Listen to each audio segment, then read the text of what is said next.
guys, thanks for tuning in. Welcome to the latest project, which is the resurrection of the Honda CT Trail 90.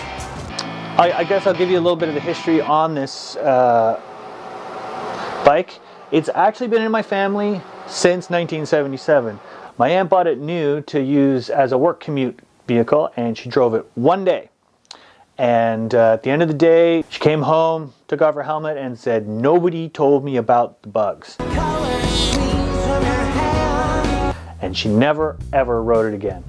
So it got passed on to her little brother, then my older brother, then me. Over the years, it got used and abused. It was a cottage beater, and it was treated as such. By the time I got it, it was about 1987. Dead battery, front forks didn't move, seat was ripped, wide open, kickstarter was broken off, spokes were loose, or broken, or were missing. It actually, in '84, it actually got stolen. Some kids found it in the backyard, ripped down the fence, started to take off with it. Something spooked them. We found it the next morning in the neighbor's yard on its side. Somewhere I pulled it out of the cobwebs. I spent about a month pushing it around, trying to get it going. It finally came to life, and I just drove the shit out of it like everybody else did. I didn't do it any favors. In fact, one day the chain was very loose, and I was always supposed to adjust it, but I didn't care and I didn't bother because it was, you know, whatever. And so one day I was sort of riding it around the property, and my guess was that the chain might have doubled over on itself and then got wedged in between the sprocket and the case.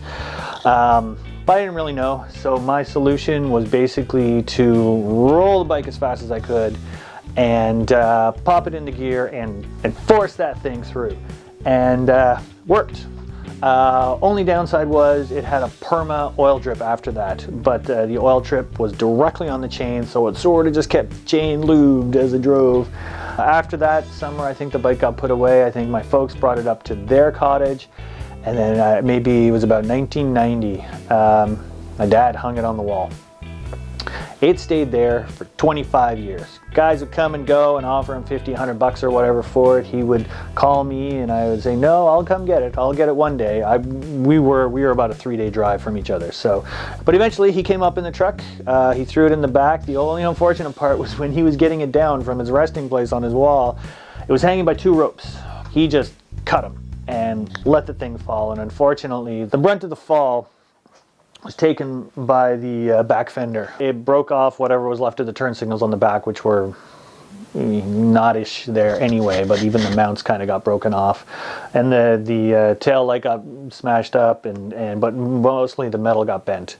So that's unfortunate, and you know, would take a bit of work to make look good.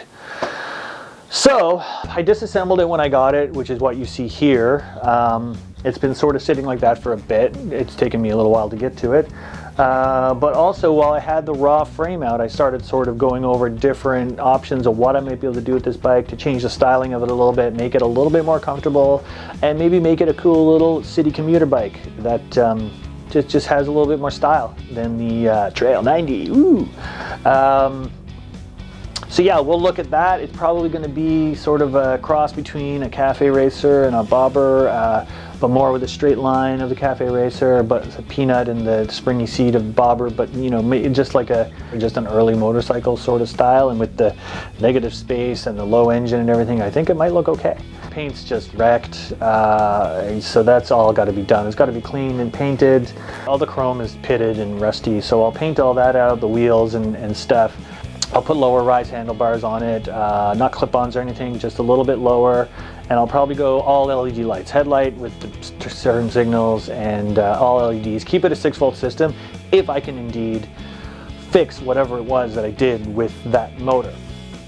Which sort of leads me to the 3-step kind of thing that I want to do with this bike. Is first, figure out what I did that day, why there's an oil drip, if it's catastrophic to the engine, if I need a new engine, which they're pretty easy to get, like the Chinese knockoffs now. If that is fixable, then deal with points and carbs and everything and see if it runs. Just see if that motor has any life in it. Second to that is just the whole drivetrain, replacing or fixing or tightening spokes and wheels and tires. Looking at the front shocks that never really moved. They were really tight when I rode it. And I always just kind of figured that somebody before me ran into a building and tweaked them just ever so slightly, just so that they don't want to move well. So I'm gonna have to figure out what's up with that, and if that's a replacement or a fix or worth it or not. Yeah, and then the third part is the mods. The old tank and old seat are going to be gone. New tank, new seat, a little bit, a little bit more frame added to support those things. Chopping off the back fender that got all smushed when my dad dropped it, and going from there. And yeah, if you think this is something you want to check out, please hit subscribe. Please give me a thumbs up, and let's have a look at the bike stuff. Takes you over all kinds of terrain. So that, you can see, is where the fender took the worst of the hit. It doesn't really show up, but it did get quite crunched. I did hit it with a hammer a bit to try and reshape it, but it's twisty from side to side and everything else. We'll cut everything off from there. This is so that's the selector, the high-low selector for the gears. Sprocket is in behind that there, so I have to figure out where that drip is coming from, if it's fixable or not. Speedo shows 1,800 original miles. The seat, I first thought I was going to restore this bike, and I bought a new cover for the seat just because I was so sad that for 40 years it was ripped. Those are the front forks. Haven't really addressed those other than just taking them off, but they don't seem bent, so I got to figure out what's up with that. New spokes.